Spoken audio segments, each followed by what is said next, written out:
പ്രിയമുള്ളവരെല്ലാവർക്കും ഒരിക്കൽ കൂടി എൻ മീഡിയയിലേക്ക് ഹാർദമായ സ്വാഗതം.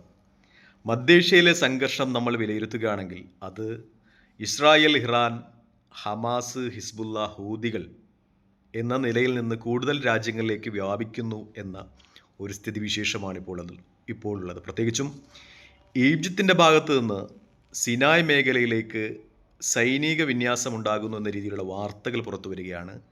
കവചിത വാഹനങ്ങളും ഈജിപ്തിൻ്റെ സൈന്യവും ഇസ്രായേലുമായി ഈജിപ്ത് അതിർത്തി പങ്കിടുന്ന സിനായ് മേഖലയിലേക്ക് നീങ്ങുന്നു, അവിടെ എത്തിയിട്ടുണ്ട് എന്ന വിവരങ്ങളൊക്കെ പുറത്തു വരുമ്പോൾ അത് ഇസ്രായേലിനെ വളരെയേറെ ചൊടിപ്പിച്ചിട്ടുണ്ട് എന്ന ഒരു യാഥാർത്ഥ്യം കൂടി നിലവിലുണ്ട്. അതുമായി ബന്ധപ്പെട്ട് ഇസ്രായേലിൻ്റെ ഭാഗത്തു നിന്ന് പ്രസ്താവന ഉണ്ടായിട്ടുണ്ട്.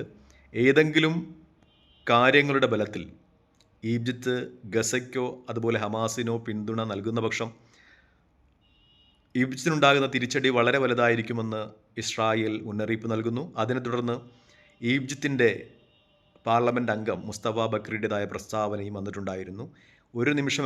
ഒരു രാത്രി അതുകൊണ്ട് ഈജിപ്തിന് ഇസ്രായേലിനെ പിടിച്ചെടുക്കുവാൻ ധാരാളം എന്ന രീതിയിൽ അദ്ദേഹത്തിൻ്റെ പ്രതികരണം വന്നിരിക്കുന്നു. അപ്പോൾ നമ്മൾ നോക്കുമ്പോൾ ആ പ്രദേശം കൂടുതൽ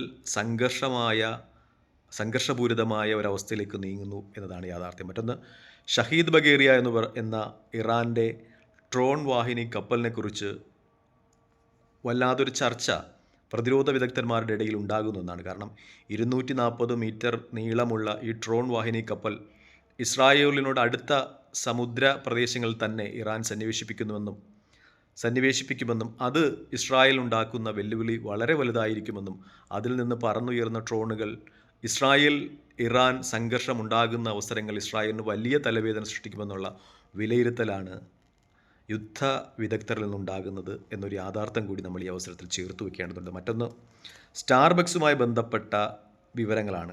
$11 ബില്യൺ വ്യാപാര നഷ്ടം സ്റ്റാർബക്സിന് ഇസ്രായേലിനെ പിന്തുണച്ചത് മൂലമുണ്ടായി എന്ന് സ്റ്റാർബക്സിൻ്റെ CEO ബ്രയൻ നിക്കോൾസിൻ്റെ പ്രസ്താവന ഈ അടുത്ത ദിവസങ്ങളിൽ വന്നതും നമ്മൾ ഈ അവസരത്തിൽ ചേർത്ത് വയ്ക്കേണ്ടതുണ്ട്. ഏകദേശം 4 ലക്ഷത്തിലേറെ ജീവനക്കാരെയാണ് സ്റ്റാർബക്സിന് ഇസ്രായേലിനെ പിന്തുണച്ചു, ഇസ്രായേൽ സൈന്യത്തിന് ആവശ്യമായ ധനസഹായം ചെയ്യുന്നു എന്നതിൻ്റെ പേരിൽ ഇസ്ലാമിക ലോകത്തു നിന്നുള്ള ബഹിഷ്കരണത്തിൻ്റെ ഭാഗമായി അറബ് പ്രദേശങ്ങളിൽ നിന്നും അതുപോലെ ഇസ്ലാമിക രാജ്യങ്ങളിൽ നിന്നുള്ള വ്യാപാര നഷ്ടത്തിൻ്റെ ഭാഗമായി $11 ബില്യൺ നഷ്ടമുണ്ടായത് എന്ന്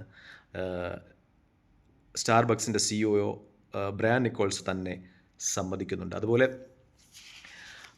സ്റ്റാർബക്സിൻ്റെ ലേബേഴ്സ് യൂണിയനൊക്കെ ഫലസ്തീൻ അനുകൂലമായ പ്രസ്താവനകളും അതുമായി ബന്ധപ്പെട്ട കാര്യങ്ങളുമായി മുന്നോട്ട് പോയിട്ടുണ്ടായിരുന്നെങ്കിലും അതിനൊന്നും പ്രതിരോധിക്കുവാൻ കഴിയാത്ത വിധം കടുത്ത നഷ്ടത്തിലേക്ക് സ്റ്റാർബക്സ് വഴുതി വീണു എന്ന് അവരുടെ CEO തന്നെ സമ്മതിക്കുന്ന ഒരവസരം കൂടിയാണിത്. മറ്റൊന്ന്, ട്രൂ പ്രോമിസ് 3യുമായി ബന്ധപ്പെട്ട് അലി ഫതമി എന്ന